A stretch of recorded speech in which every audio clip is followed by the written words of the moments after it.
Countdown, presented by Snickers. Week 18's hat and t-shirt week, and we've got everything you need to know before kickoff today. 7 reporters at 7 different games have you covered. So many key injuries to keep an eye on today.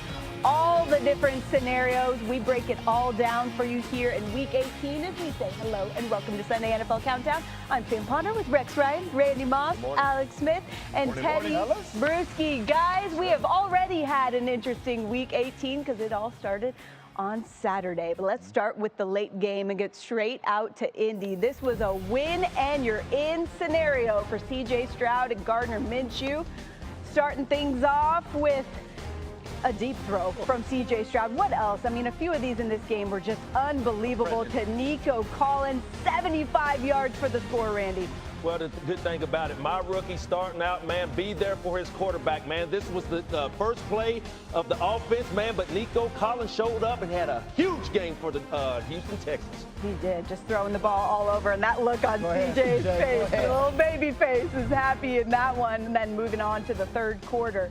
The Colts, just their bread and butter right here. Jonathan Taylor gets outside, 49 yards for the score, Teddy. 49 of that 188 he had, Sam, right here. They sent the safety, the Texans did, into the line of scrimmage. And then if he's one-on-one with Cashman right there, you got to make that tackle as a linebacker. But it's a hard one because this is one of the best in the league.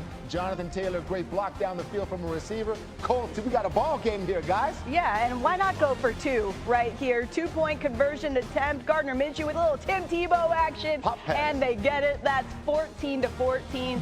Ties it up to Mo Alley Cox there. Let's move on to the fourth quarter. It's tied at 17 now, and Stroud buying some time. This is just ridiculous. How? Alex, Nico Collins again on the outside. This is just unreal. I mean, not a lot you can say here. This is just special. This kid, I mean, as a rookie, to make this play in this kind of moment, he did it all night. So just a His best throw's coming up, though. This one. A few plays later, Stroud once again. What I mean, that looked like it was fired out of a rocket. Ridiculous throw there, but a flag on the play. Colts get called for the horse collar. Then next one, yeah, Devin Singletary, straight up the middle.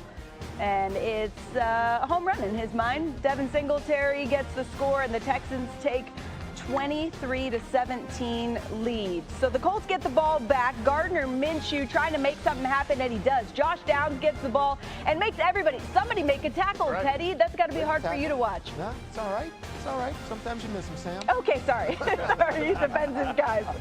And then here, Taylor up the middle again. You knew they were trying to run the ball. First, you weren't sure if they got the first down here. They do call it a first down, so there's just over 2 minutes left. 3rd and 2 now. Who else? Jonathan Taylor again, but he comes up short of the first down. So after they take a timeout, trying to think what would be the best play call here, Gardner Minshew to a guy who only had 5 snaps all game. Tyler Goodson. Look, wasn't a great throw. Obviously wasn't a catch. The Texans go on to beat the Colts 23-19. That means Houston's in the playoffs. The Colts are out.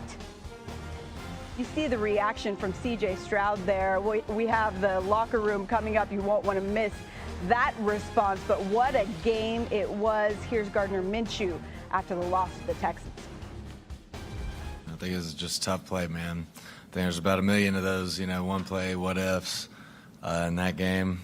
I wish I'd have put a better ball on him, giving us a better chance. Yeah, it's a hard way to go, man. I put a lot of work in. My team has.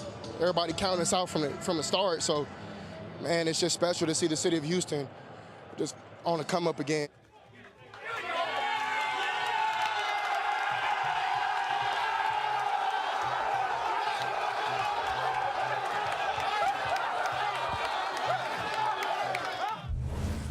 Proud of the determination, man. You talk about determination, pure grit. Everybody fight to that last play. Yeah. That's what it's about, man. And we punched our ticket. Rex, I can see the look on your face just watching that. I know for all of you, like, that's what you're playing for right there, is those moments in the locker room. But Rex, I mean, everybody knows this, but I need you to put this in perspective for me. You got a rookie head coach and a rookie quarterback on the road to get in the playoffs. What does this mean for this organization? Well, I think it's huge. And look, they got the two most important decisions you can make for a franchise is who's going to be your head coach and who's going to be your quarterback. The face of the franchise has changed entirely, and those two guys are going to be doing it for the next 10, 15 years together.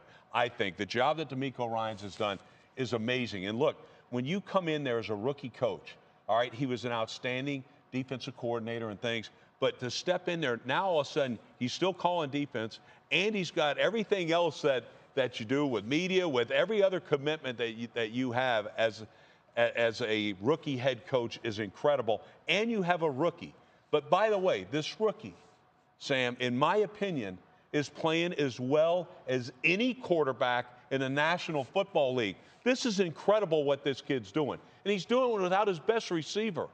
Like, oh my goodness. They've had a lot of injuries. One thing about his soundbite, he talked about for the doubters. I can honestly say no one here sitting at this desk ever doubted the Houston Texans coming out of preseason. We were in awe for them coming out. You know, you talk about a rookie head coach. You talk about a rookie wide receiver. You talk about a rookie quarterback. But I have to talk about Nico Collins and what he really meant to this offense. Yes, he battled a lot of injuries. Matter of fact, the Houston Texans have battled a lot of injury. Pierce, the running back, has been out now. Tank Dell's done. But, man, one thing about Nico Collins, man, I talked about him battling injuries. Right here, you've seen him opening up the game. And I talk week in and week out about being there for your quarterback. That play where he was improvising, just buying some time and just looked like C.J Stroud was going to throw the ball away. Man, I am very impressed. You know, C.J Stroud was talking about his doubters. There's no doubters here on this set right here, man. We're all in awe and very impressed with what they accomplished this year. I mean, Nico Collins is basically the last man standing in the receiver room. Right. Like, no Tank Dell, no Noah Brown, no Robert Woods. Again, as a rookie quarterback to step into that atmosphere on the road, to go a win and in scenario, like the way C.J. Stroud played, it's hard to even put it into words. And I think you're right, Rex. It's arguably the greatest rookie season in the hardest position in sports, right? Like to put that into context, what he did is just unbelievable. And again, these plays down the line, that final drive, what was he, 7 of 7?